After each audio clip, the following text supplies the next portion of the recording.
자비로우신 하나님 감사합니다. 저희들 사랑하셔서 그리스도의 보혈로 구원하시고 주님의 자녀 삼으시고 또한 귀한 일꾼 삼으셔서 몸된 교회를 섬기게 하시니 감사합니다. 저희들 더 특별히 사랑하셔서 이곳 신학교에 모여서 주의 말씀을 상고하고 함께 연구하며 묵상합니다. 이 시간 저희들에게 지혜를 다하시고 은혜를 다하여 주시옵소서.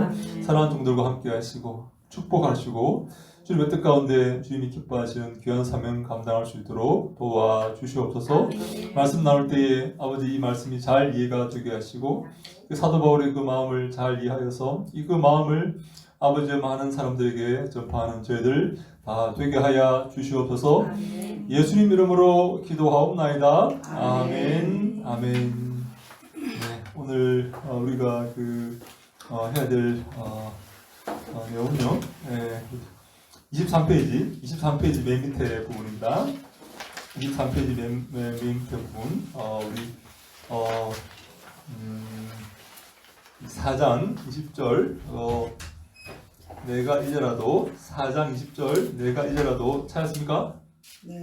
네, 우리 4장 20절 같이 한번 읽어볼까요? 23페이지 맨 밑에 갈라디아 4장 20절 말씀 시작. 내가 이제라도 너희와 함께 있어 내 언성을 높이려 하는 너희에 대하여 의혹이 있음이라. 네, 지금 바울은 갈라디아 교회 교인들에게 언성을 높이려고 하고 있습니다. 바울이 왜 언성을 높이려고 하고 있습니까? 그것은 바로 갈라디아 교회 교인들이 하나님의 은혜로 구원받는 그 복음을 떠나서 율법을 지켜서 구원을 받으려고 하고 있기 때문입니다. 하나님의 은혜로 구원받는 것을 떠나서 율법으로 구원받으려고 하고 있기 때문이다 이 말이죠. 율법을 지켜서 구원받으려고 하는 거죠. 이 반대말은 뭐라고요? 반대말은 무엇으로 구원받습니까? 은혜로, 믿음으로, 그죠? 이 신칭이 믿음으로, 다른 말로 하면 믿음으로, 또 다른 말로 하면 선물로 하나님의 은혜로 구원받는 것. 이 반대말은 율법으로 구원받는 것입니다. 이 둘의 차이를 한마디로 딱 말씀을 드리면 이런 것입니다. 율법으로 구원받으려고 하는 것은 율법을 지켜서 내 노력으로 도덕으로 선으로 다 같은 말입니다. 율법으로 구원받으려고 하는 것, 내 노력으로 도덕으로 선으로 구원받으려고 하는 것, 이 모든 게 다 같은 말입니다. 율법으로 구원받으려고 하는 것은 구원의 시작이 내게 있는 거예요. 내가 그 구원을 노력해서 얻어내는 것이죠. 그래서 구원의 시작이 나에게 있는 겁니다. 반대말로 은혜로 구원받는 것은 그 구원의 시작이 하나님께 있는 것입니다. 하나님이 그 구원을 시작하셔서 하나님이 우리에게 그 구원을 선물로 주시는 것입니다. 여러분, 뭐가 맞습니까? 그 구원의 시작이 내가 노력해서 내가 추구해서 구원을 받아내는 것입니까? 아니면 그 구원의 시작이 하나님께 있어서 하나님이 그 구원을 내게 주시는 것입니까? 하나님 주시는 것이죠. 두 번째는 뭐죠? 첫 번째가 아닙니다. 내가 구원을 위해서 하는 모든 노력, 내가 구원받기 위해서 하는 모든 노력과 내 쪽에서 하는 모든 시도, 내 쪽에서 하는 모든 어떤 공로, 이것은 바울이 말하는 구원이 아니에요. 바울이 말하는 구원이 아닙니다. 바울이 말하는 구원은 뭔가 하면 구원의 시작도 하나님이요, 구원의 모든 통치도 진행도 하나님이 하시고 완성도 하나님이 하시는 그것이 바로 바울의 구원의 길이요, 구원의 논리입니다. 바울이 말하는 이 참된 구원의 방식이 바로 구원의 시작은 하나님께 있다. 하나님이 구원을 시작하시고 하나님이 구원을 진행시키시고 하나님이 구원을 완성시킨다 하는 게 바울이 말하는 구원의 성격이다 이 말입니다. 그러면 반대말 율법으로 구원받으려고 하는 것, 다시 말해서 요거는 제가 볼 때는 마귀가 마귀가 지금 우리에게 넣어주려고 하는 그런 잘못된 생각이에요. 내가 구원을 시작하고 내가 노력해서 구원을 받고 그래서 내가 자랑할 수 있고 내가 추앙받고 내가 존경받고 내가 드러나는 것 마귀의 전략은 뭔가 하면 내가 주인 되는 거죠.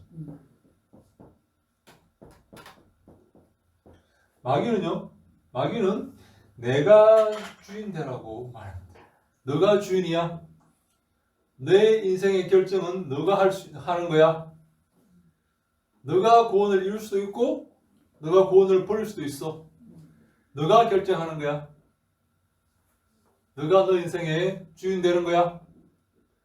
마귀 이렇게 말합니다. 근데 하나님은 뭐라고 말씀하십니까? 아니야.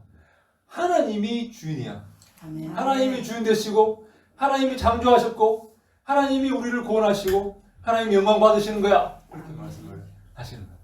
여러분 뭐가 맞습니까? 내가 내 인생의 주인 되고 내가 결정해서 내가 모든 것을 하는 것입니까? 아니면 하나님이 주인 되시고 하나님이 결정하시고 하나님이 영광 받으시는 것입니까? 아멘. 두 자리죠? 두 번째죠? 네. 두 번째입니다. 하나님이 하시는 것입니다. 요 내가 주인 되는 것, 요걸 좀 더 고상한 말로 휴메니즘이라고 합니다. 인본주의.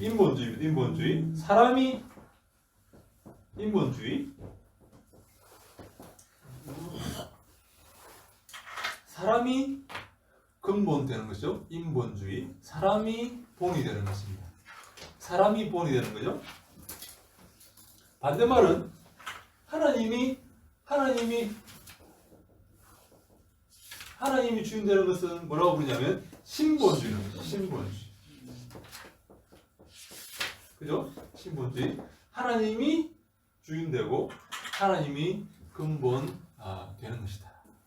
근데요, 여러분, 우리가 아무 생각 없이 살다 보면 인본주의 삶을 살게 됩니다. 왜냐하면 실제 내가 교회 문을 열고 들어가서 내가 거기서 소개받고 영접하고 내가 성도가 된 것 같은데 하나님 뭐라고 말씀하시는가 하면 내가 인도했다 그렇게 말씀하십니다. 여러분 뭐가 맞습니까? 내가 교회 문 들어가서 내가 교회 뒷자리에 앉아가지고 기도하다가 내가 등록해가지고 교회 다니고 세례받고 해서 구원 받았습니까?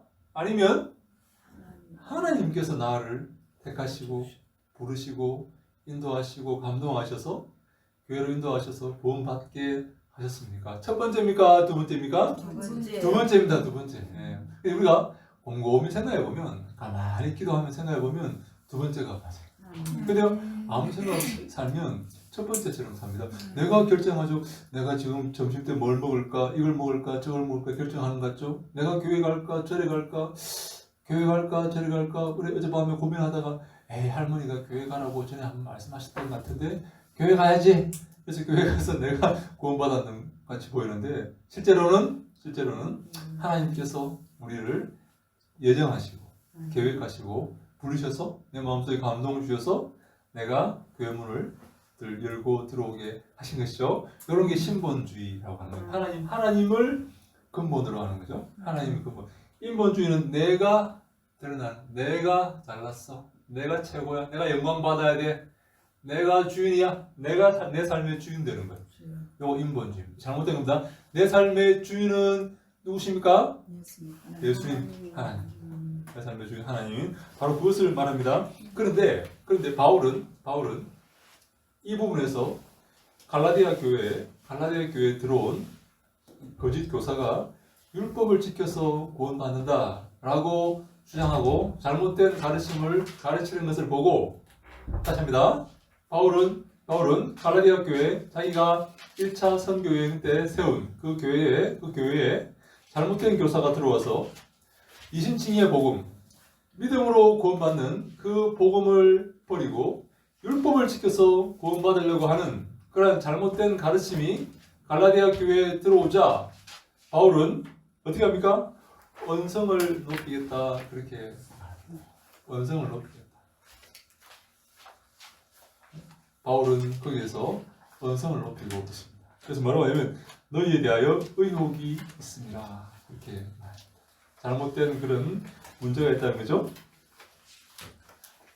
율법을 지켜서 구원받으려고 하는 의혹이 있다. 이것은요, 비단 율법을 지켜서 율법을 지켜서 구원받는 그런 행위에 국한되는 게 아니라 내 노력으로 내가 내 삶의 주인 되는 것, 내 노력으로 내 힘으로 구원받으려고 하는 행동, 그런 행위 모든 것을 다 싸잡아서 마귀의 행위이고 그것은 인본주의의 행위이다. 그래서 바울은 이렇게 하나님을 믿고 하나님의 은혜로 구원받는 게 아니라 율법을 지켜서 구원받는 이 모든 행위에 대해서 바울은 언성을 높이려고 하고 있다. 언성을 높이려고 하고 있습니다. 그래서 24페이지 보니까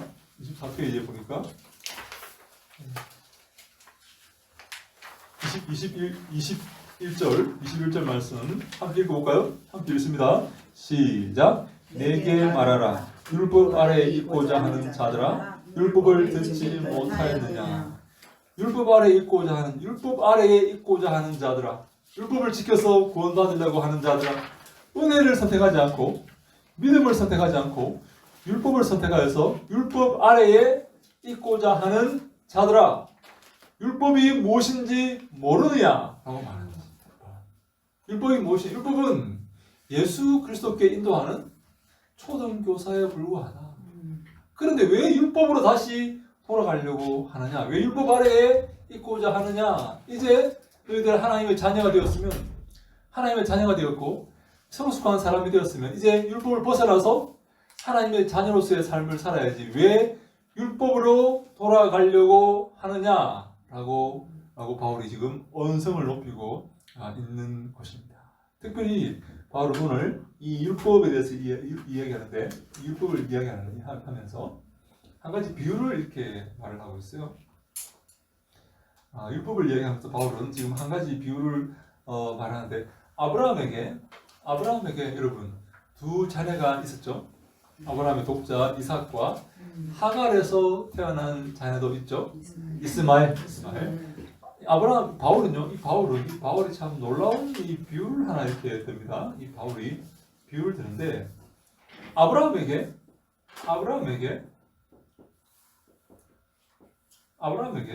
두 자녀가 있는데, 하나는 이스마엘이고 다른 하나는 이삭이라는 거예요. 근데 이 이스마엘은 율법 아래에 태어난 자이다 이렇게 말하고, 왜냐하면 하갈이라는 그 종의 모에서 태어났죠. 이스마엘은 그죠? 하갈이라는 종의 모에서 태어났다. 그래서 아브라함은 뭐라고 말하는가 하면 이스마엘은 종의 통치 아래에 있다 그렇게 말해요. 다른 아들인 이삭은 누구에게서 태어납니까?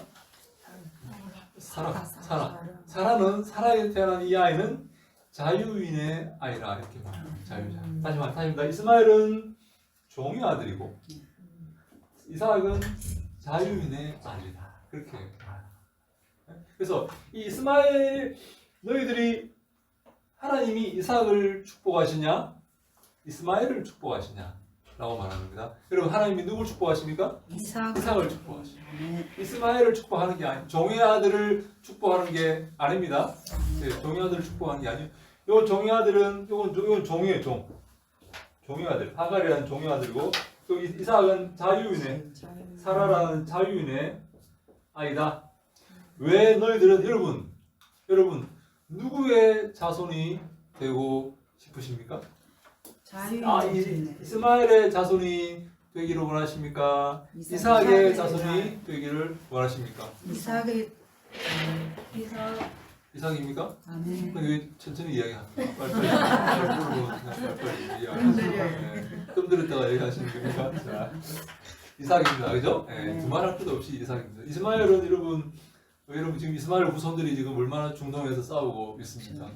이슬람 사람들이. 그래서 복받은 사람들이 아니에요. 미안하지만 우리 이삭의 자손이 되어야 한다. 그렇게 말합니다. 그래서 바울은 율법에 대해서 논리적으로 접근한다. 율법은 아브라함의 두 아들 중에 하나인데 한 아들은 자유인에게서 약속으로 태어났고 그래서 요거를 이제 바울은 이렇게 설명합니다. 요것은 이삭은 약속의 아들이고 여러분 이삭이 약속의 아들 맞습니까? 네. 그죠? 네. 하나님께 약속하셨죠? 네, 약속 아들입니다.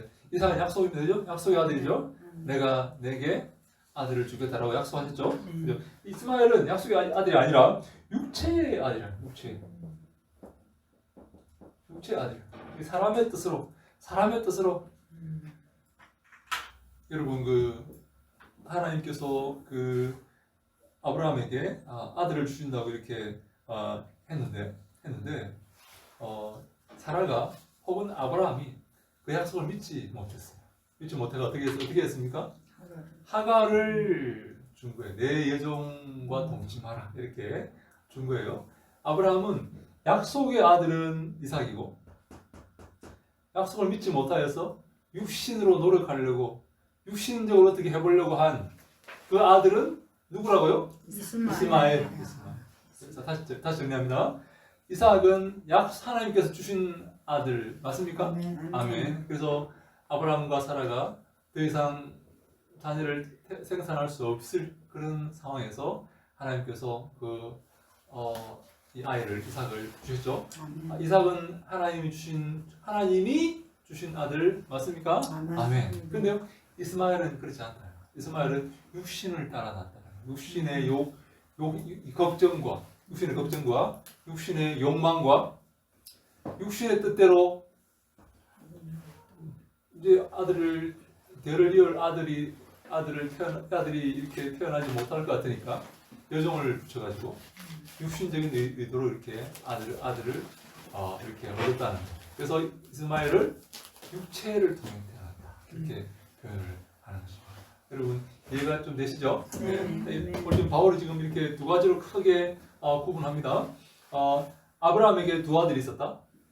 하나는 이스마엘이고 하나는 이삭이다. 근데 이스마엘은 종 하갈을 통해서 태어났죠. 이것은 육체를 따라 난 자라는 거예요. 육체. 약속을 따라 난 게 아니라 반대는 약속입니다. 이삭은 약속을 따라 났다는 거예요. 아브라함과 이삭이 아무런 생산할 그런 능력이 없는 상황에서 하나님이 약속하신 그 약속을 이루시기 위해서 이삭을 주셨다. 그래서 이삭은 약속을 따라 태어난 아이이고 이스마엘은 육체를 따라 태어난 아이다. 여러분은 약속을 따라 태어난 이삭 편에 서시겠습니까? 육체를 따라 태어난 이스마엘 편에 서시겠습니까? 약속을 따라 태어난 이삭이죠? 두말할 게 없죠? 두말할 게 없죠. 이것은 자명한 거죠. 이게 바로 바울은 이것을 이스마엘은 육체를 따라 태어난 이스마엘은 율법이다 이렇게 말해요. 율법의 종노릇하기 때문에 이스마엘이 종의 아들이죠. 하갈의 아들이죠. 그래서 이스마엘은 율법을 상징한다. 바울이 이렇게 설명하는 거예요. 이스마엘은 율법을 상징하는 거예요. 그러면요, 이삭은 은혜를 상징하는 거예요. 은혜, 하나님의 선물. 이삭은 하나님 선물 맞습니까? 하나님 선물이죠. 네, 그래서 이삭은 은혜를 상징하고, 이삭은 선물을 상징하고, 이삭은 신본주의고, 이삭은 하나님께 영광 돌리는 것이고, 이스마엘은 육체를 따라 태어났고, 종이고, 율법이고, 인본주의다라고 이렇게 바울이 말하는 것입니다. 이스마엘은 사람의 뜻으로 태어난 아들, 인본주의고, 여러분 이거 이해하시겠죠? 이스마엘은 사람의 뜻으로 태어났습니다. 그죠? 약속을 믿지 못하고 사라가 혹은 아브라함이 하갈을 취해서 태어난 아들이고 이삭은 약속으로 태어난 아들이다. 하나님의 선물이다. 하나님의 은혜이다. 신본주의다. 그래서 너희들은 갈라디아 교인들아 너희들은 어디에 속하겠느냐? 왜 율법 아래에 들어가려고 하느냐? 왜 율법으로 다시 들어가서 율법 아래에 거하고자 하느냐? 너희들은 약속의 자녀 아니냐?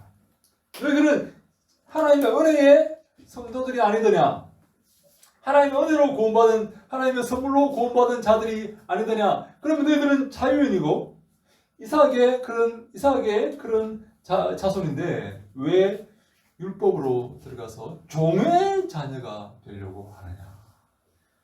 율법 아래에서 왜 율법을 지켜서 율법 아래에서 율법을 지켜서 율법 아래에 허덕이고 율법 아래에 허덕이고 율법을 못 지켜서 벌을 받고 징계를 당하는 그러한 종의 삶을 살려고 하느냐? 너희들은 자유인이 아니더냐? 원래 하나님 은혜로 구원받은 자유자가 아니더냐라고 지금 바울이 말하고 있습니다. 이해되시죠?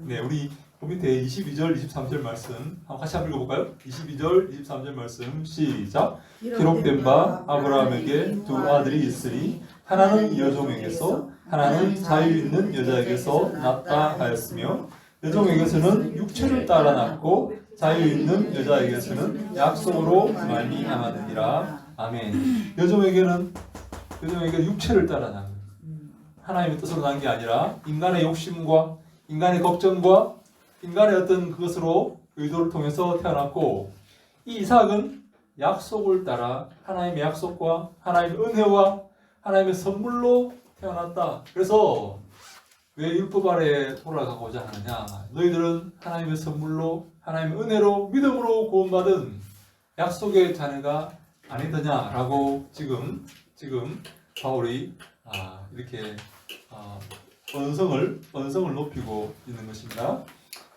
우리 그 밑에 우리 한번 제가 읽습니다. 이것은 비유인데 이 여자들은 하갈과 사라이다. 그리고 그 아들들은 이스마엘과 이삭이다. 이들은 두 언약을 비유하고 있기에 본질적으로 다르다. 하나는 옛 언약이고 다른 하나는 새 언약이기 때문이다. 그래서 바울은 한 가지 더 증가합니다. 요 율법으로 태어난 여종에게서 태어난 이스마엘, 육체를 따라 태어난 이스마엘은 이것은 옛 언약이야. 옛 언약. 거의 말하는 구약입니다. 그죠? 쉽게 말하면 구약입니다. 그리고 은혜로 그렇다고 해서 구약이 나타났다는 말이 아니라 옛 언약, 신해산 언약을 말합니다. 신해산 언약. 그죠? 신해산 언약. 근데 은혜로 태어났고 하나님의 선물로 주어졌고 자유인이고 이삭이고 약속으로 태어난 이삭은 어떤 언약에 따라서 태어났다고요? 새 언약. 여기는 새 언약. 그래서 여러분 옛 언약으로 돌아가려느냐? 돌아갈 수 없다는 거예요. 새 언약의 백성이다. 우리는 새 언약의 백성이고 옛 언약으로 돌아가서는 안 된다라고 바울은 지금 말하고 있습니다. 24절, 25절 한번 같이 읽을까요? 24, 25절 시작. 이것은 비유니 이 여자들은 두 언약이라 하나는 시내산으로부터 종을 낳은 자니 곧 하갈이라. 이 하갈은 아라비아에 있는 시내산으로 지금 있는 예루살렘과 같은 곳이니 그가 그 자녀들과 더불어 종로를 타고. 한 가지만 더 제가 여러분 설명합니다. 이것은 시내산에 있는 예루살렘이라는 거예요. 예루살렘. 이거는 지금 바울이 이게 말하면 이게 예루살렘이라는 거예요. 이 시내산에 있는 시내산에 있는 이 옛 언약의 상징인 이 예루살렘이라는 거예요. 그러면 이삭은 새 예루살렘. 아직 오지 않았습니다. 그래서 이것은 지금 있는 예루살렘이고 이스마엘은 지금 있는 예루살렘이고 이삭은 새 예루살렘, 아직 오지 않은 이제 오고 있는 이게 오게 될 새 예루살렘이라는 그 말을 지금 하고 있습니다. 여러분 다시 한번 기억합니다. 율법이 상징하는 것은 옛 언약이고 옛날이죠. 이스마엘은 종의 아들이고 육체를 따라 태어났고 이것은 지금 있는 예루살렘이라는 거예요. 지금 있는 예루살렘. 그런데 바울은 또 다른 대안을 제시합니다. 복음의 정신, 복음의 정체를 지금 밝힙니다. 이거 복음은 율법이 아닌 복음은 은혜로서 받는 것이고 믿음으로서 받는 것이고 이것은 노력하고 내가 애써서 받는 것이라면 이것은 은혜로 받는 것이고 믿음으로 받는 것이고 하나님의 선물로 주어지는 것이다. 이것은 이삭과 같은 것이다. 여러분 이삭이 하나님의 선물로 주어졌죠? 아멘. 사라의 경수가 끊어질 때 하나님께서 선물로 주지 않습니까? 선물을 합니다. 그리고 이삭은 자유인 사라에게서 태어났다. 종이 아니라는 게 자유인이라는 겁니다. 그리고 이삭은 약속의 자녀이죠. 약속을 통해서 주신 자녀이고 그래서 새 언약이고 새 예루살렘, 새 예루살렘. 지금 오고 있는 영원한 천국을 상징한다. 그렇게 바울은 그렇게 말을 하고 있습니다. 그래서 여러분 거기서 보니까 거기 24절 중간쯤에 두 아들의 출생은 서로 대립되어 있다. 그리고 탄생의 방법도 다르다. 여종에게서 난 아들은 육체를 따라 태어났고 자유인 사라에게서 난 이삭은 약속으로 말미암아 태어났다. 그래서 첫 번째 옛 언약은 무의미하고 이를 넘어서는 두 번째 언약인 새 언약이 이제 갈라디아 교인들에게 적용되는 현실이라고 한다. 이 새 언약이라는 이 말을 바울은 다시 한번 설명합니다. 새 언약. 여러분 언약은 그 구약에 많은 언약이 있습니다. 구약에 많은 언약이 있어요. 그리고 언약은 무엇입니까? 언약이라는 게 있죠. 언약이 무엇이죠? 언약은 소위 말하는 약속인데요. 쉽게 말해 약속인데 일반적인 약속과 조금 다릅니다. 일반적 약속은 제가 약속을 어기면 제가 징계를 받습니까? 어떻습니까? 내일 나랑 같이 급하게 아이가 학교에서 문제를 일으켜서 학교에 가봐야 돼요. 그래서 커피 한 잔 하러 못 갔습니다. 야, 징계를 받습니까? 뭐 벌금을 내거나 뭐 그렇게 하고 뭐 예를 들어서 3일 뭐 출입 금지 뭐 이렇게 뭐 그런 건 아니죠. 네. 근데 언약은 문제가 뭔가 하면 페널티가 있습니다. 언약을. 그래서 언약이라는 이 언약이라는 내용을 여기서 바울이 지금 이 옛 언약과 새 언약을 설명하면서 언약을 지금 설명을 하고 있어요. 언약을 지금 동원해서 설명하고 있습니다. 여러분 언약이라는 말을 많이 들어보셨죠? 가장 구약의 언약이 많이 나옵니다. 구약에 어떤 언약이 있죠? 구약에 옛 언약, 무지개 언약. 좋습니다. 네. 소금 언약. 좋습니다. 다 나옵니다 지금. 네? 횃불 언약. 다 나옵니다. 아하, 지금 너무 좋습니다. 또 무슨 언약이 있습니까 구약에? 다윗 언약. 이야, 제일 중요한 말 나왔습니다. 근데 더 중요한 언약이 있습니다. 구약에 제일 중요한 언약이 있는데요. 그게 뭔가 하면 시내산 언약입니다. 네, 출애굽기 20장과 24장에 등장하는 시내산 언약이라는 게 있습니다. 네, 다윗 언약도 중요하지만 그래서 우리 구약에서 언약 이렇게 하면 언약하면 우리 척하면 삼척이듯이 언약 그러면 시내산 언약입니다. 여러분 언약이 나왔다. 구약의 언약이 나왔다. 시내산 언약입니다. 시내산 언약은 하나님이 모세를 통해서 이스라엘 백성과 맺었던 언약이죠. 그래서 이제 하나님께서 홍해를 다 이렇게 건너서 이스라엘 백성을 데리고 나옵니다. 근데요, 그리고 시내산에 이르러서 언약을 맺습니다. 이스라엘 백성과 언약식을 이 세레모니를 하거든요. 이 세레모니. 근데 이거를 예레미야는 뭐라고 말하는가 하면 결혼 언약이다. 그렇게 말합니다. 혹시 들어보셨습니까? 네, 하나님과 이스라엘이 결혼을 했다는 거예요. 네. 그래서 어떤 사람은 성막이 신방이다. 그렇게 말을 하는 사람이 있어요. 신방. 하나님과 이스라엘이 만나는 장소라. 거기서 하나님과 이스라엘을 만나요. 그래서 성막이 신방이다. 그래서 하나님과 이스라엘이 결혼했다. 신랑은 누굽니까? 예수님. 네, 하나님이죠. 하나님. 신부는 이스라엘 백성이죠. 그렇게 결혼했다는 결혼을. 그런데 여러분 결혼을 대표적인 언약이 결혼 언약이죠. 우리가 언약을 하는데 언약을 맺을 때 결혼 언약인데 이 시내산 언약의 이 시내산 언약을 출애굽 20장과 24장에 등장하는 이 시내산 언약을 이렇게 찬찬히 보면요, 이 구성이 이렇게 되어 있는데 6가지로 구성이 되어 있습니다. 6가지. 1번 역사적 선.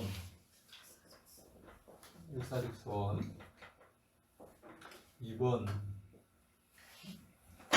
이렇게 예를 들어서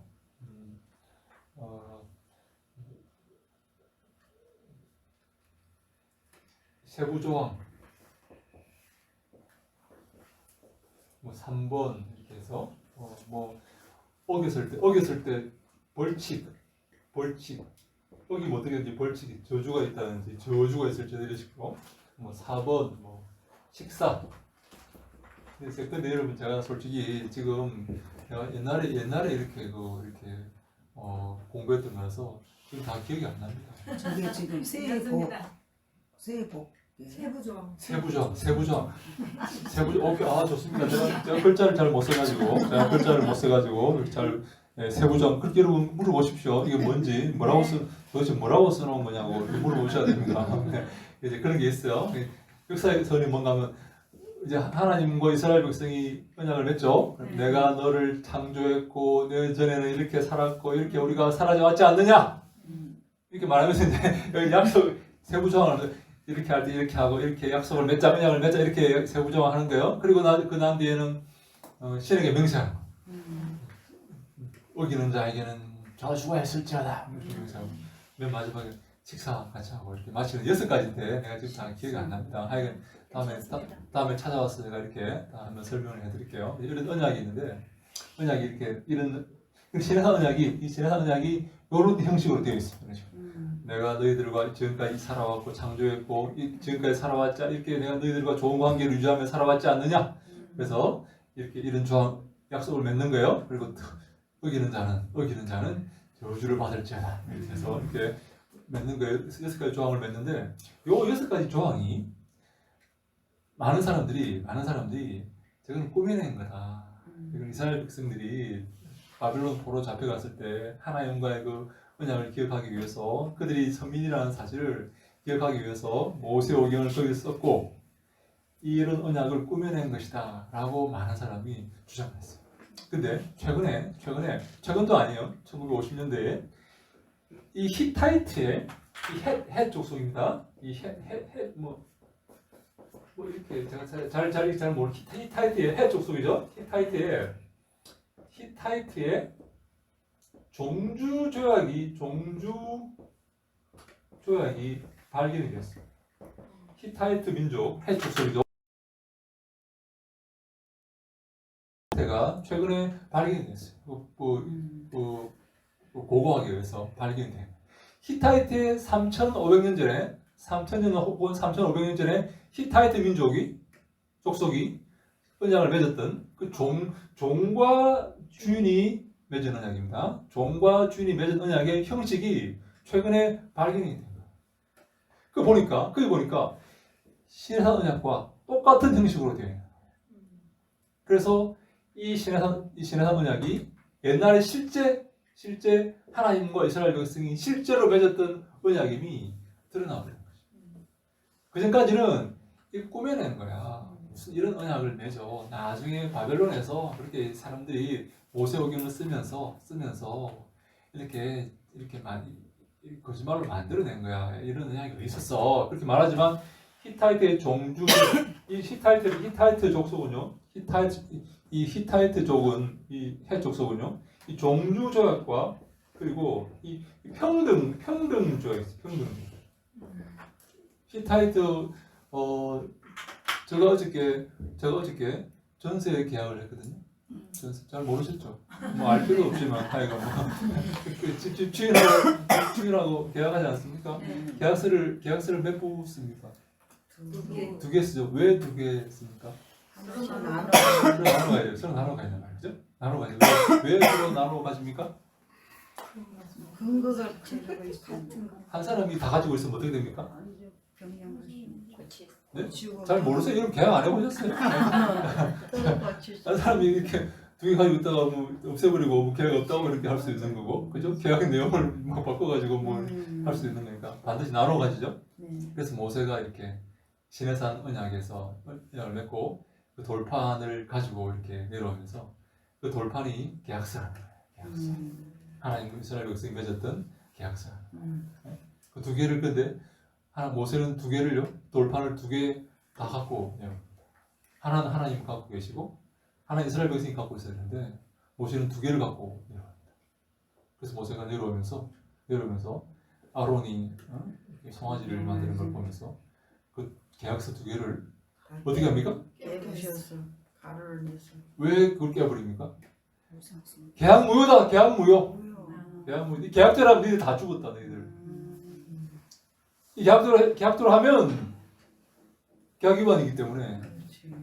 이 계약이 벌칙이 있단 말이에요. 벌칙이. 이 언약에는 벌칙이 있단 말이에요. 벌칙. 여기 뭐 어떻게 된다고? 저주가 있을지어다 라고 이렇게 했단 말이에요. 그래서 모세가 둘 돌판을 깨면서 계약 무효다. 왜 그래요? 이스라엘 백성을 살리기 위해서 계약 무효다. 이렇게 했다고 주장하는 사람이 있어요. 재미있게 한번 들어볼 만합니다. 예, 그렇게 주장하는 사람이 있어요. 근데 왜 이스라엘 그렇게 주장하는 사람이 뭐냐면 왜 모세가 계약서 돌판 두 개를 다 들고 내려옵니까? 자기가 하나는 하나님 드리고 하나는 이스라엘 백성 복원해야 되는데 계약 당사자가 그죠? 하나씩 복원해야 되는데 왜 모세가 두 개 다 들고 내려오죠? 죄 지을 걸 생각했나 보죠. 네? 뭐라고 크게 말해서 주문을 하지 마시고. 네. 자, 우리 그쪽에 우리 학생 뭐라고 크게 말씀해 주세요. 다음에 할 겁니까? 네, 다음에. 네, 왜 두 개 다 내리고 오죠? 하나님은 계약을 지킨다는 거. 어떠한 조건 하에도 하나님은 니들이 문제라. 계약을 네? 당신이 나는 계약서 필요 없다. 니들 다 가지고 내려가 계약서를 없애든 말든 나는 계약을 지킨다. 어떤 경우에도 나는 계약을 지킨다. 하나님은 계약을 파기할 수 있습니까? 하나님은 계약을 파기할 수 있는 그런 조건이 발생할 수 하나님이 계약을 파기할 조건이 발생할 수 있습니까? 있습니까? 없습니까? 하나님보다 더 하나님 어찌할 수 없는 그런 돌발적인 상황이 발생할 수 있어요? 어떻습니까? 신의 약속은 파괴될 수 있습니까? 없습니다. 하나님이 하신 약속은 파괴될 수가 없어요. 왜? 하나님보다 더 큰 존재가 없어요. 하나님의 그 행보를 막거나 하나님의 그 어떤 계획을 이렇게 중단시키거나 하나님의 발걸음을 돌이킬 어떤 세력이나 어떤 경우가 있을까요? 없어요. 왜? 신이기 때문에.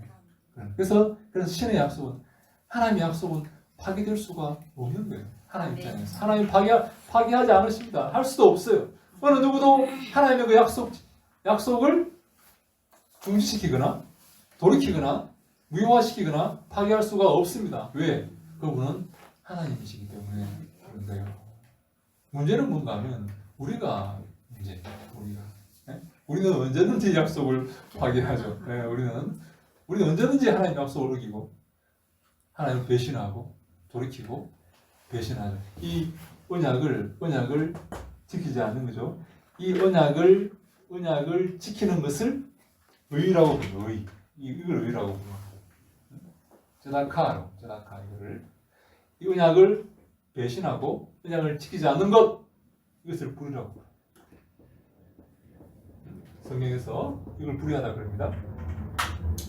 하나님 말씀에 순종하고 그래서 이 의는 두 가지 의의가 있어요. 하나님 편에서 의의가 있어요. 하나님 편에서 의로우려면 하나님이 의로우려면 하나님께서 약속을 지켜야 돼요. 어떤 약속? 제가 한 가지만 말씀드릴게요. 내가 이렇게 하나 했는데 여기 언약의 내용이 내용이 들어갑니다. 언약의 내용이 들어갑니다. 언약의 내용이 들어가는데 어떤 언약의 내용이 뭔가 하면 이스라엘 백성이 하나님께 복종할 때 하나님은 그들을 보호하시고 인도하신다 하는 것이 언약의 내용입니다. 여러분 한 번 더 제가 말씀드릴게요. 이스라엘 백성이 하나님께 복종할 때 하나님 말씀에 복종할 때 하나님은 그들을 먹이시고 보호하신다 하는 것이 하나님과 이스라엘이 맺었던 대표적인 종주 조약의 형태인 신해산 언약의 내용입니다. 여러분 한번 말씀해 보시겠습니까?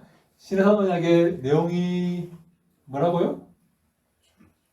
하나님 말씀에 복종하면 하나님께서는 지키시고 네, 한글에 말씀하시니까 줄 따라 말씀하시는데 네. 이스라엘 백성이 하나님께 복종할 때 하나님 어떻게 한다고요? 먹이시고 인도하시고 보호하신다. 그래서 이스라엘 백성이 하나님 말씀에 복종하는 것을 이스라엘 백성의 의라고 말하고 하나님이 그들을 보호하시고 인도하시는 것을 하나님의 의라고 말하는 거죠. 그래서 먼저 그의 나라와 그의 의를 구하라고 말하는 거예요. 하나님의 의를 구하라. 하나님의 의가 뭐죠? 하나님의 보호하심과 하나님의 인도하심을 구하라는 거예요. 그래서 여러분 근데 하나님은 늘 의로우십니다. 하나님은 당신의 언약을 절대로 파기하지 아니하십니다. 하나님은 절대로 그 이스라엘 백성과 맺었던 우리가 맺었던 그 언약을 포기하거나 배신하거나 파기하지 않으십니다. 아멘. 왜냐하면 하나님이시기 때문에 그렇습니다. 문제는 우리입니다. 우리는 언제나 불의합니다. 의인은 없나니 하나도 없습니다. 우리 편에서 하나님 약속에 복종하고 하나님 계명에 순종하고 하나님 말씀에 따르는 의로운 사람은 단 한 사람도 없다는 것입니다. 율법을 지키는 사람 한 사람도 없습니다. 그 바울에 따르면 바울이 이렇게 말합니다. 하나님께서 율법이 우리 모두를 죄 가운데 가두었다. 우리 모두가 율법을 지킬 수 있습니까? 없습니까? 없습니다. 그래서 죄인이 됐다. 불의한 자가 되었다. 누구를 내세우기 위해서? 예수 그리스도를 내세우기 위해서. 그래서 우리는 결코 우리 힘으로 의로운 자가 우리 힘으로 의로운 자가 될 수 있습니까? 없습니까? 의로운 자 우리 힘으로 하나님 약속을 준행할 수 있습니까? 없습니까? 없습니다. 우리 힘으로 하나님의 그 계명에 복종할 수 있습니까? 없습니까? 없습니다. 우리는 결코 의롭게 될 수가 없어요. 우리는 결코 의롭게 될 수가 없습니다. 어떻게 의롭게 됩니까? 믿음으로 의롭게 된다. 그래서 이걸 뭐라고 부릅니까? 이신칭이다. 이신칭. 믿음으로써 의롭게 됩니다. 내 힘으로 의롭게 될 수 없습니다. 내 힘으로 하나님의 의를 얻을 수 없습니다. 내 힘으로 하나님과 맺었던 그 언약의 의를 얻을 수가 없습니다. 그래서 믿음으로 의롭게 된다. 은혜로, 다른 말로 은혜로 의롭게 된다는 것입니다. 하나님이 의롭다고 칭이 의롭다고 칭해 주는 것입니다. 한 가지 문제 냅니다, 여러분. 문제를 한 가지 낼게요. 자, 저는 어저께도 집사람하고 싸웠습니다.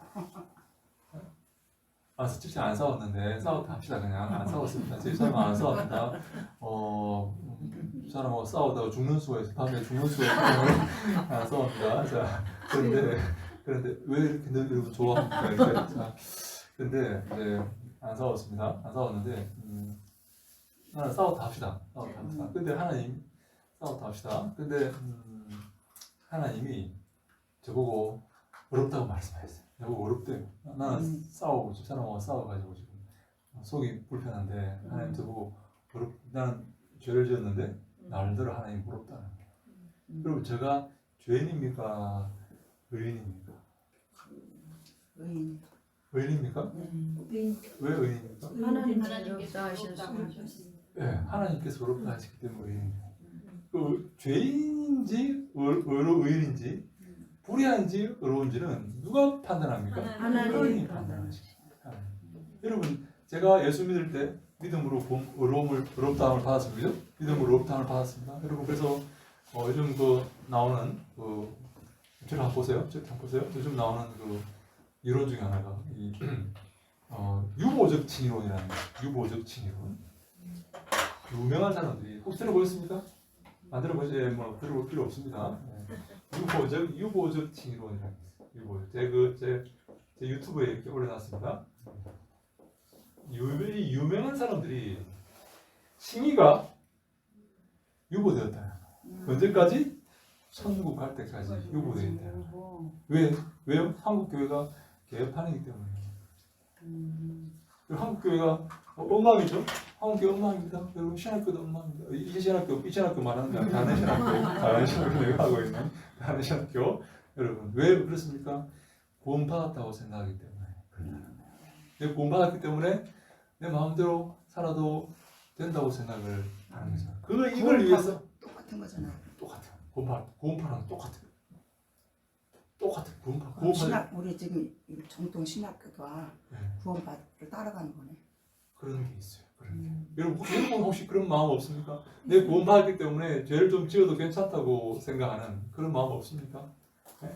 내가 구원받았는데 그런데 그 잘못된 그것 때문에 교회가 어지럽고 교회가 개판이라는 거예요. 왜? 교회 속에 내 구원받았기 때문에 교회에서 내 마음대로 해도 된다는 사람이 있다는 거예요. 그래서 이 사람들이 유명한 사람들이 이걸 주장합니다. 칭의가 유보되었다.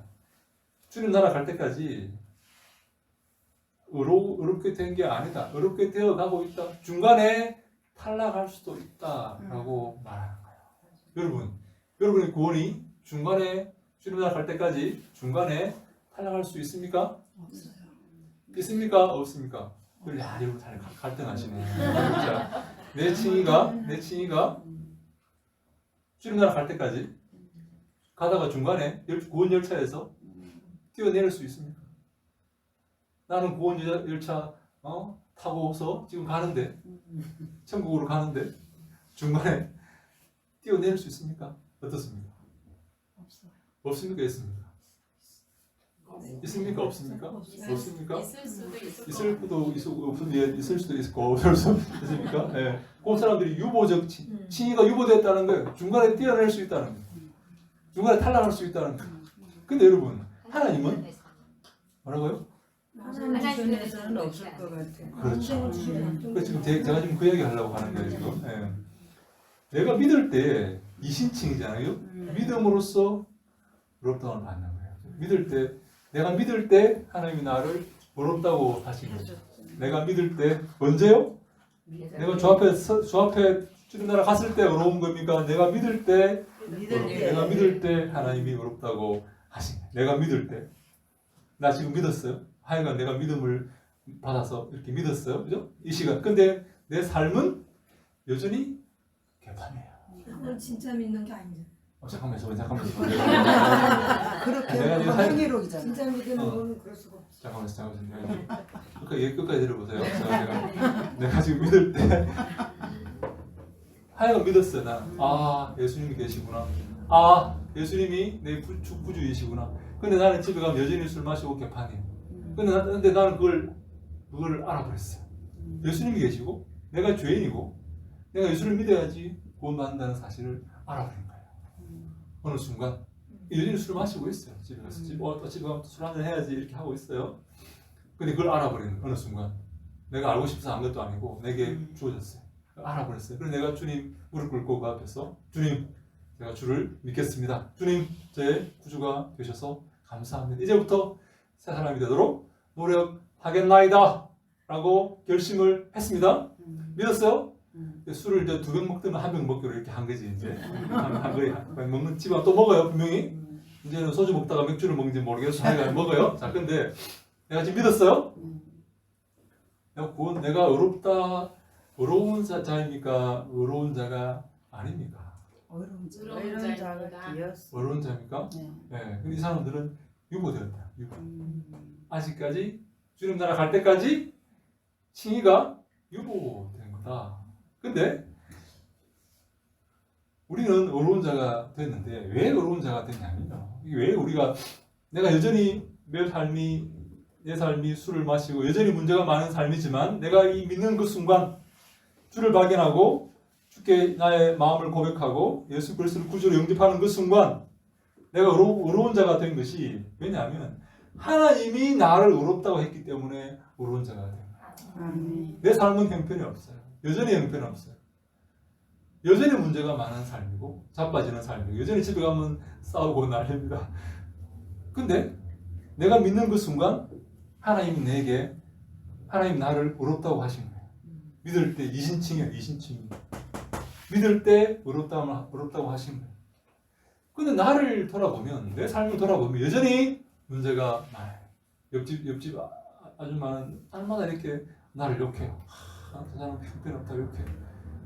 여러분 많은 사람들이 나를 욕하고 있어요. 나를 정말 형편없다고 하고 있어요. 근데 하나님은 나를 어렵다고 하신 거예요. 언제? 내가 믿을 때. 여러분 제가 어려운 자입니까? 이 수많은 사람의 평가대로 불의한 자예요. 이 순간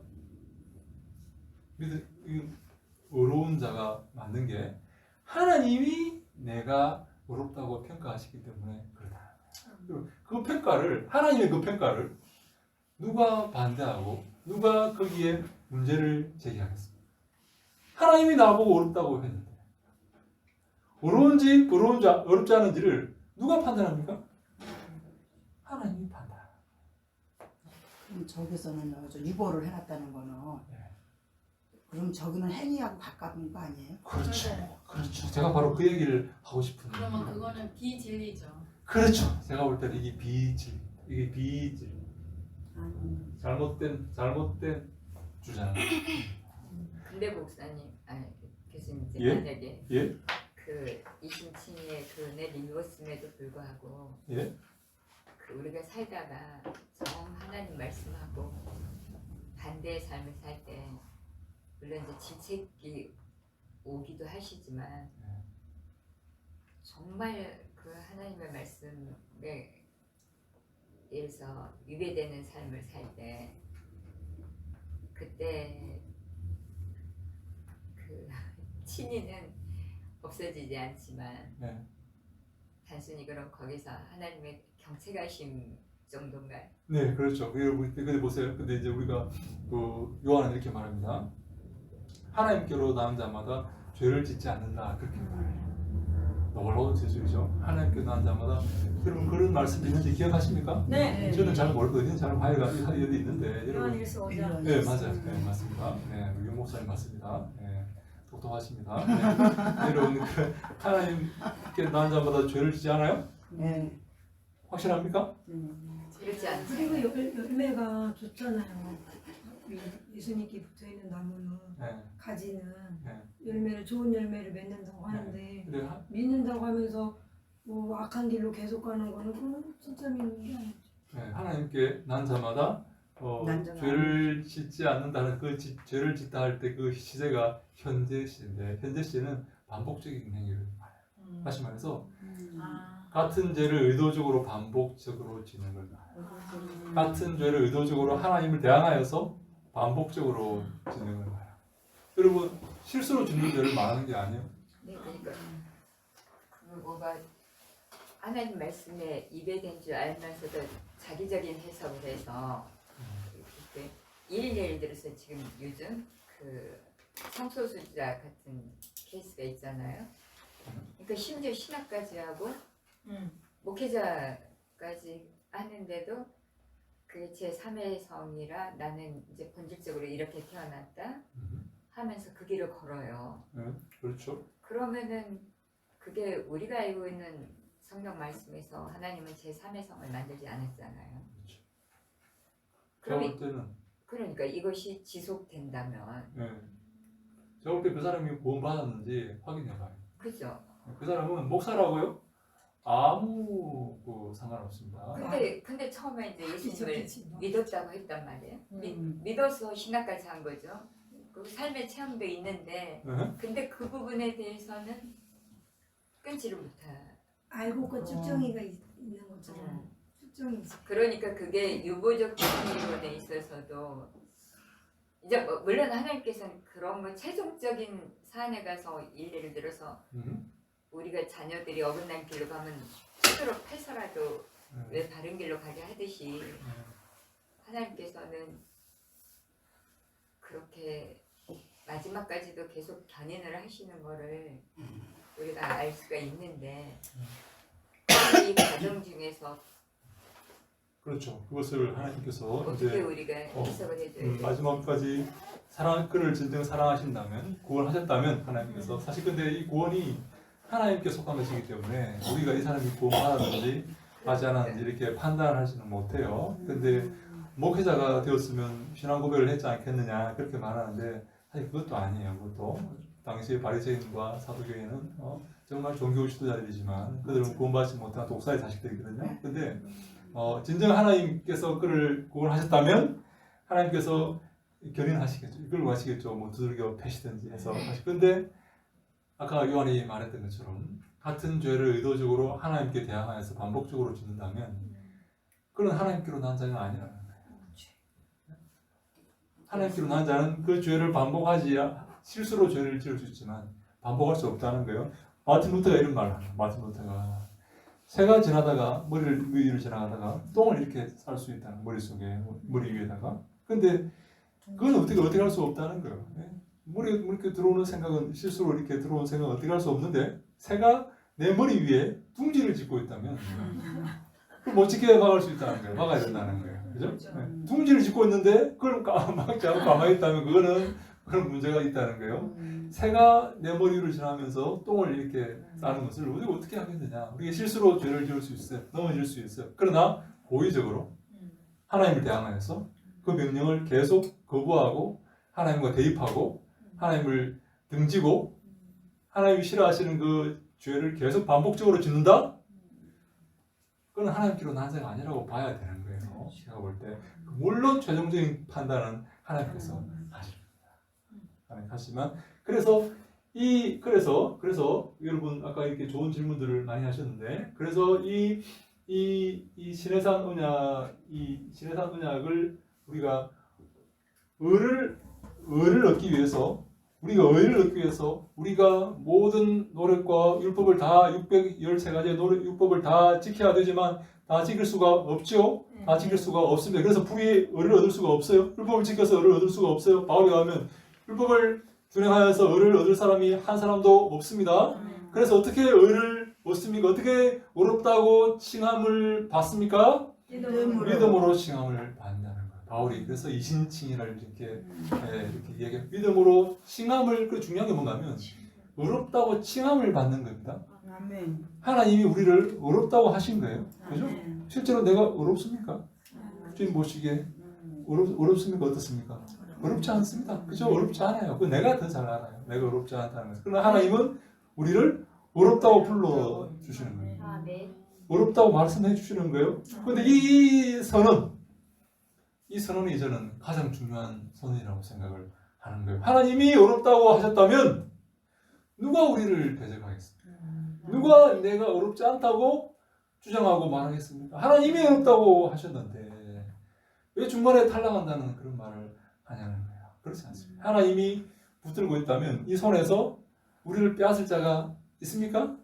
없습니다. 하나님이 나를 잡고 있는데 내가 하나님을 속해 있는데 하나님의 손에서 빼앗아갈 자가 있습니까? 없습니다. 왜? 하나님은 전능하신 절대자이시기 때문에 그런데 그래서 우리가 하나님이 우리를 심히 어렵다고 불러준 것 어렵지 않지만 비록 어렵지 않지만 어렵다고 불러준 것 그것이 바로 우리의 의의 기초가 되고 근거가 되는 것입니다. 그래서 내가 어렵다고 말할 수가 있는 거예요. 하나님 나를 어렵다고 불러주셨기 때문에 내가 어렵다고 말할 수가 있는 겁니다. 그 하나님이 내가 옛 언약으로 의를 얻을 수가 없는 율법을 지켜서 신해산 언약으로 6가지 조항을 통해서 하나님과 맺은 그 언약으로 의를 얻을 수가 없는 그러한 상태, 불의한 상태를 하나님은 의로운 상태로 만들어 주셨습니다. 무엇을 통해서요? 믿음을 통해서, 은혜를 통해서 나를 의로운 상태로 만들어 주신 거예요. 이게 새 언약이에요. 아멘. 이게 새 언약이에요.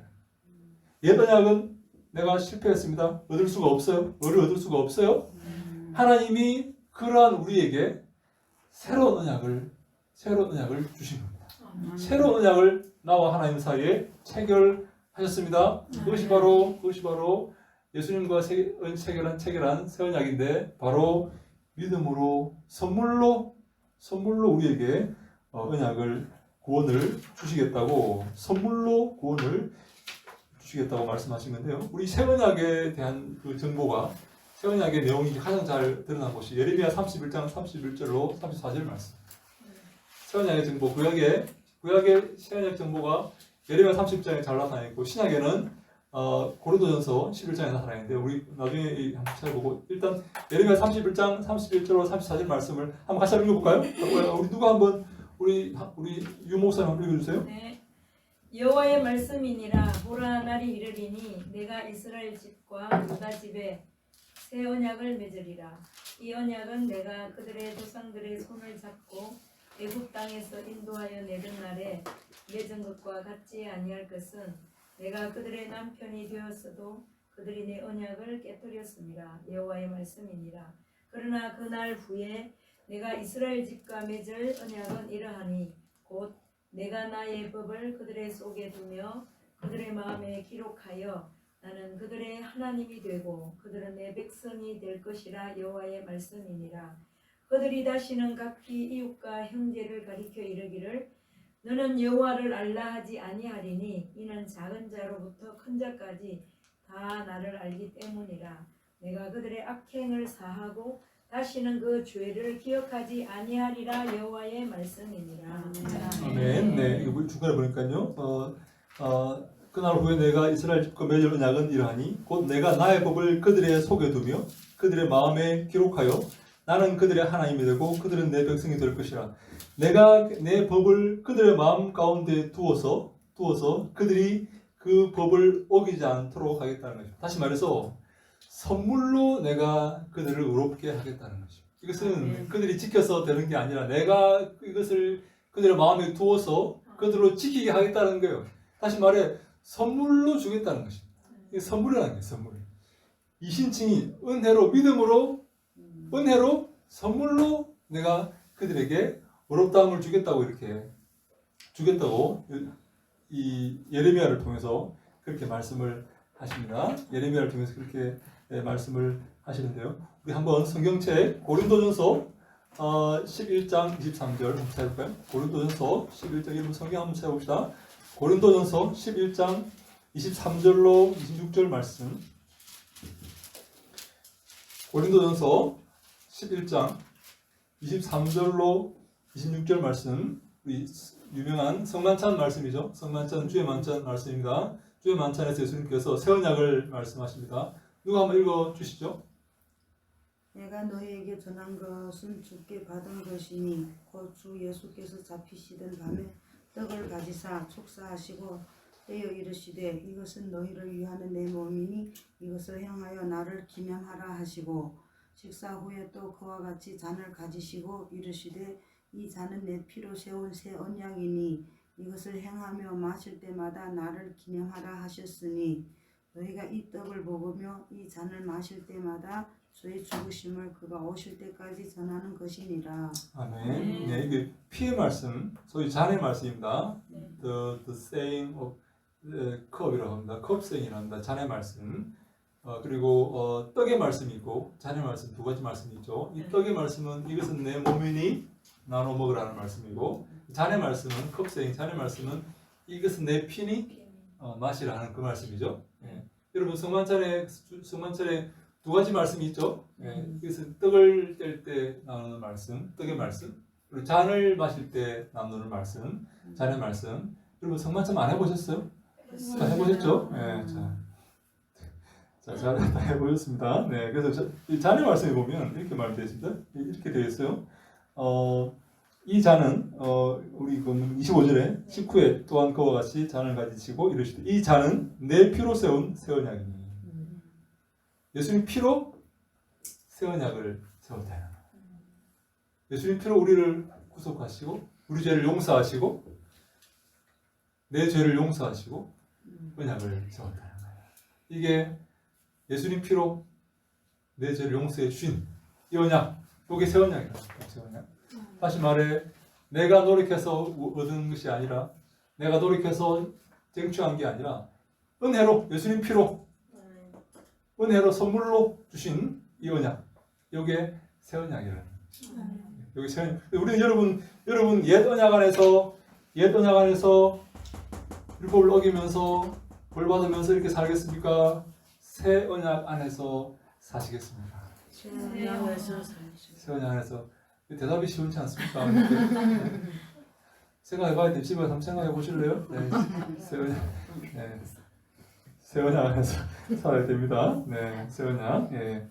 자, 그래서 우리 24페이지 밑에서 큰 패러그래프 제일 밑에 있는 거 하갈은 새 언약, 곧 출애굽 20장과 24장에 등장하는 제사장 언약을 상징하는데 바울은 그 언약의 상태를 종노릇이라고 표현한다. 바울은 이 표현으로 말미암아 율법으로 돌아가자고 유혹하는 유대교의 거짓 교사들을 공격하고 그들이 추구하는 종노릇이 율법 아래 씨름하는 저주받은 실존을 나타낸다고 고발하고 있다. 반면 바울은 현재 예루살렘이 아닌 위에 있는 예루살렘을 말하면서 자유자 혹은 어머니 사라를 말합니다.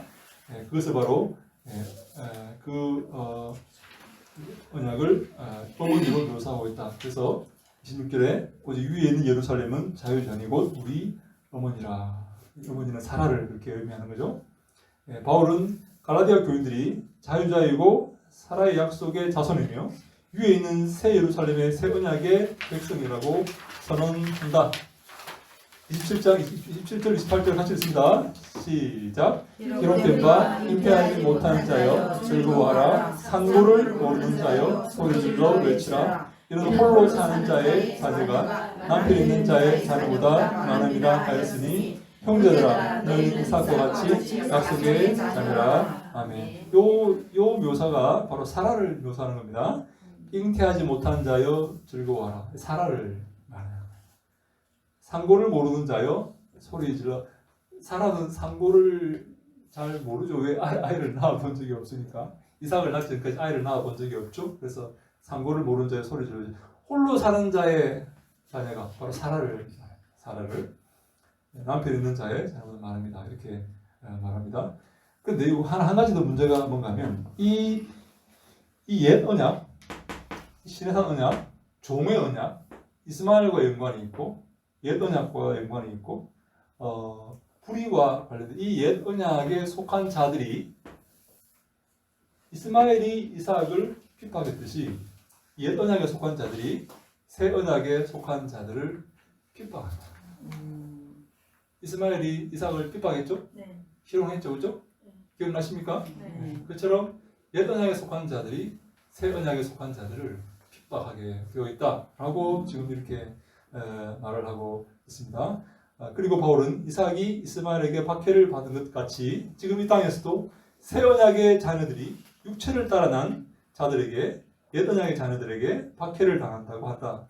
지상의 예루살렘과 시내산 그리고 율법과 배남을 대표하는 이스마엘이 천상의 예루살렘과 약속 그리고 복음과 교회를 대표하는 이삭의 자손들을 박해한다는 말이다. 29절 말씀 같이 읽습니다. 시작. 그러나 그때에 육체를 따라 난 자가 성령을 따라 난 자를 박해하는 것 같이 이제도 그러하도다.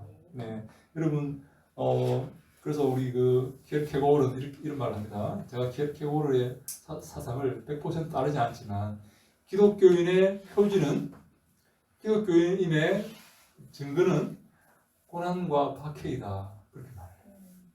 이 땅에서 고난과 박해를 당한다는 것입니다. 기독교인은 여러분은 고난을 받는 사람들입니까? 고난을 이렇게 하는 박해를 받는 사람입니까? 박해를 하는 사람입니까? 박해를 받는 사람. 그리고 박해를 뭐라고요? 다시 나는 박해를 받는 사람인가? 박해를 하는 사람인가? 박해를 여러분 받는 집에 가서 사람. 박해를 남편 박해하지 않습니까? 안 합니까? 박해를 받아요. 박해 받습니까?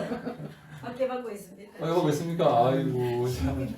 박해 받는 자가 바로 참된 그리스도인이다라고 이렇게 우리가 말하고 우리 중요한 말씀이 있죠. 우리 한 군데만 찾아봅시다. 마태복음 5장 10절입니다. 마태복음 팔복의 맨 마지막 복이죠. 마태복음 5장 10절로 12절 말씀 누가 한번 읽으시죠? 마태복음 5장 10절로 12절 말씀.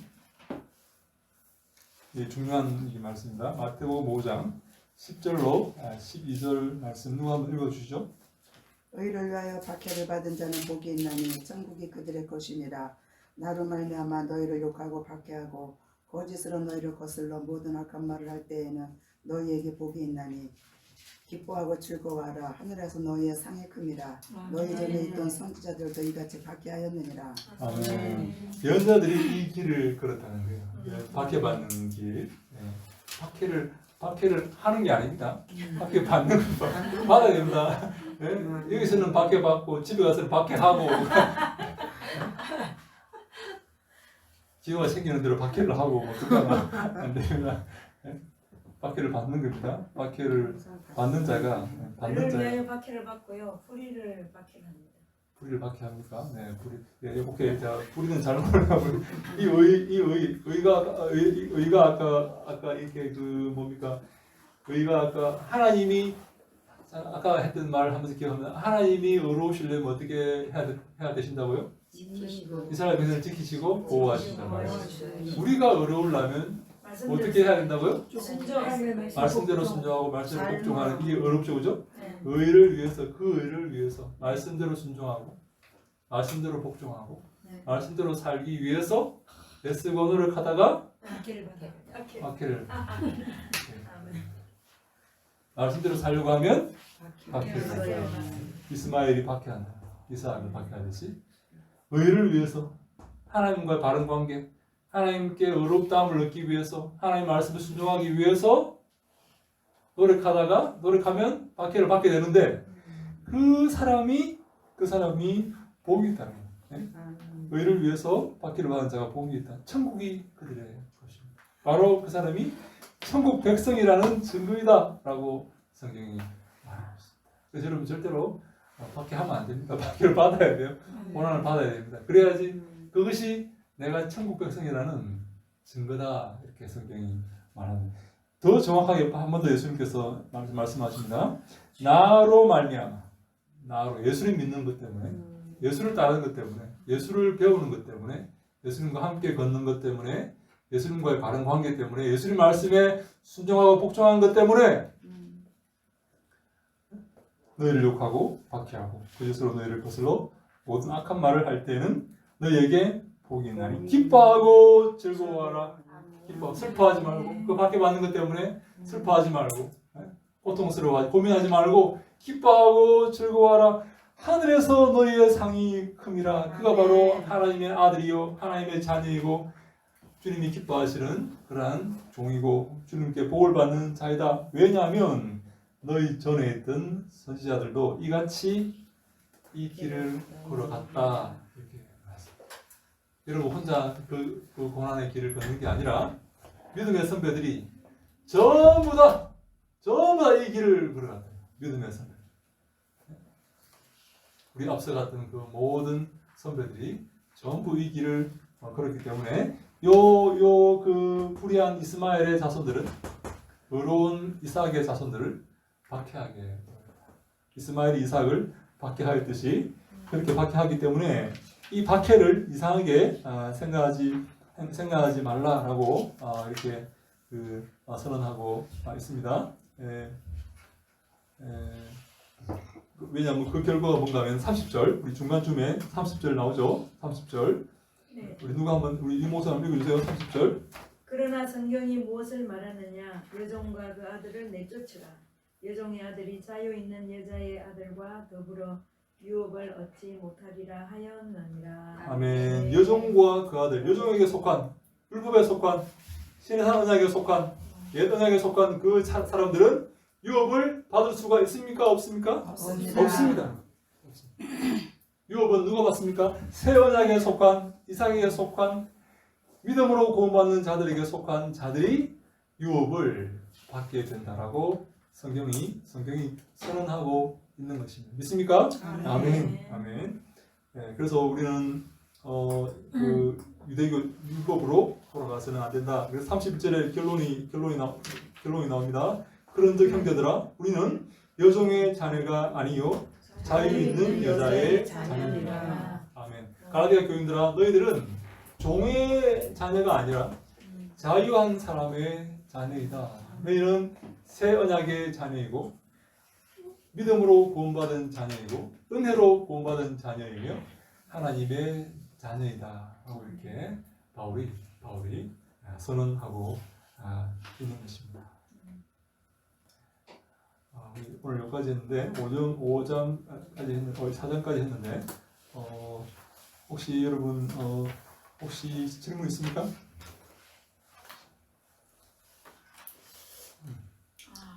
네. 그래서 우리가 이 바울의 이 질문 질문이요? 질문이라기보다는 제 예, 예. 감정인데요. 네. 제가 예전에 신앙생활할 때 유고적 친이론에 근거한 그런 신앙생활을 한 것 같아요. 있다가 타락할 수도 있고 음. 그런 식의 가르침을 많이 받았어요. 네. 좀 율법주의적인 거는 네. 행함을 많이 강조하고 네. 그런 이제 처음 시작할 때 신앙을 네. 시작할 때 그런 교육을 많이 받아가지고 그런 생각을 네. 하다가 이제 장로교로 오면서 네. 그리고 특히 이제 우리 신학교를 통해서 이제 네. 자꾸 이렇게 생각이 바뀌고 좀 이렇게 지금 되어가고 있는 중이거든요. 네. 네. 그럼요. 근데 얼마 전에 제가 저걸 접하게 됐어요. 아, 유보적 칭의를 접했습니까? 네, 어느 교회 우리 여기 한국이 아니고 다른 데 가서 예배를 드리게 됐는데 네.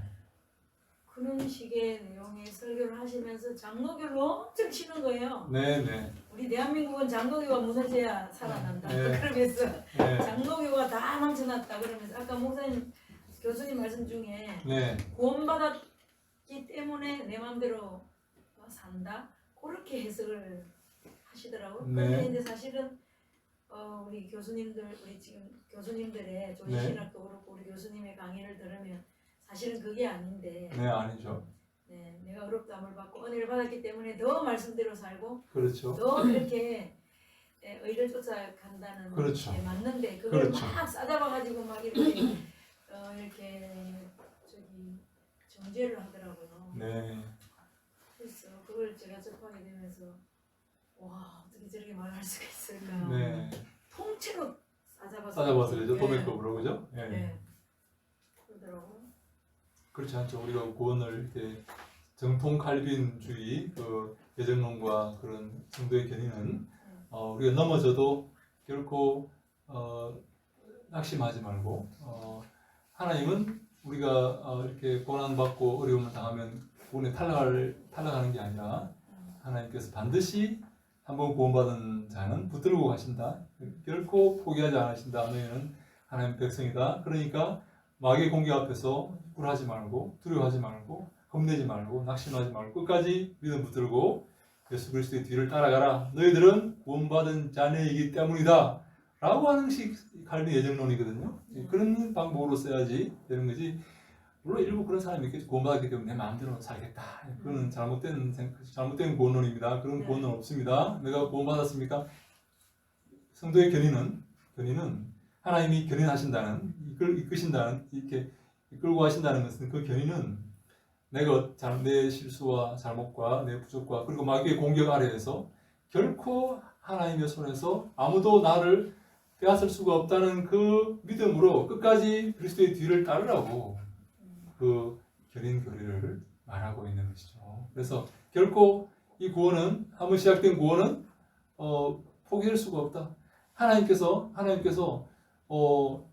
어떤 조각공이 저 불타는 숯구덩이에서 나무 둥지를 하나 끄집어냈어요. 불타고 있어요. 그리고 껐어요. 근데 이 조각가는 이걸 가지고 뭘 만들겠다는 그런 구상이 머릿속에 되어 있는 거예요. 그랬다면 이 조각가는 반드시 그 불타는 나무 조각을 가지고 이렇게 아름다운 공예품을 만든다는 거예요. 하나님이 그렇다는 거예요. 끄집어냈어요. 하나님 포기하지 않습니다. 반드시 우리를 만드시고 끌고 가신다는 겁니다. 그래서 아멘. 절대로 포기하지 말고 나는 안 돼. 나는 부여불능이야. 나를 봐도 내가 알 수 있어. 나는 도저히 왜 이렇게 이렇게 좋아합니까? 이렇게 왜 이렇게 좋아하죠? 에? 나는 안 돼. 우리 아내도 그렇게 말했어. 그 사실이야. 나도 알고 있어. 우리 아내가 말해서 그런 게 아니야. 나도 알고 있다. 그러면서 나는 이제 도저히 할 수가 없다. 얼굴 들고 교회 나갈 수 없어. 그게 아니라 하나님은 나를 포기하지 아니하시고 아멘. 내가 탈락하거나 거꾸로지지 않고 반드시 나와 함께 나를 이끌고 저 구원의 길로 하나님은 걸어가신다는 그 믿음. 그래서 끝까지 포기하지 않고 그 믿음의 길을 걷고자 칼빈은 성도의 견인 교리를 이렇게 우리에게 말하고 있는 것입니다. 그래서 여러분 절대로 포기할 수 없습니다. 하나님 반드시 여러분들을 그 숯구덩이에서 끄집어냈습니까? 반드시 하나님은 당신이 계획하신 곳으로 우리를 이끌고 가십니다. 하나님보다 더 강한 사람이 없기 때문에 그렇습니다. 이거 성도의 견인 교리죠. 그래서 우리 절대 우리가 포기하지 않고 끝까지 이 길을 가야 되고 갈 수밖에 없다 하는 것을 우리가 기억해야 됩니다. 네. 우리 답이 되었습니까? 또 한 가지. 네네, 또 좋습니다. 네, 좋습니다. 네.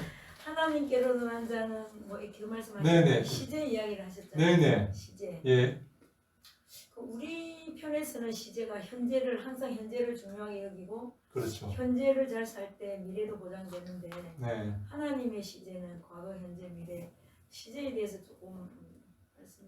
네, 네. 아, 너무 좋은 질문을 하셨습니다. 너무 시제가 너무 좋은 질문을 하셨어요. 예, 근데 여러분 하나님께 이 과거가 의미가 있겠습니까? 어떤 삶을 살았는지, 과거에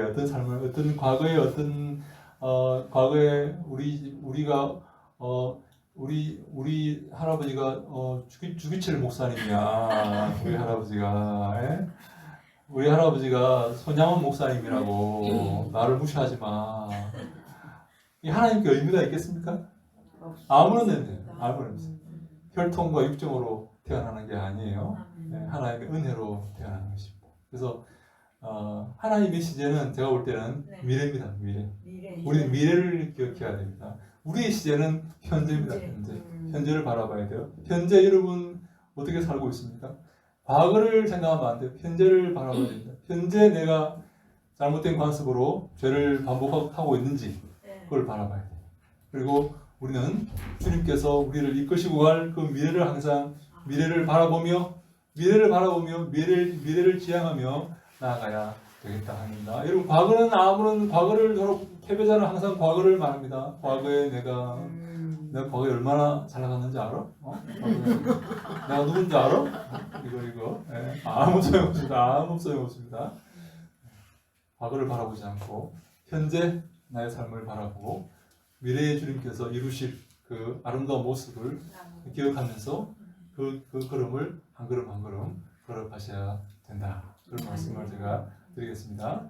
네, 오늘 우리가 시간이 되었기 때문에 이렇게 여러분 저희 집사람이 오늘 여러분들 그 수업 마치고 맛있는 커피를 이렇게 사겠다고 이렇게 하는데 어디로 갈지는 모르겠습니다. 나중에 마치고 난 다음에 시간 되시는 분들 함께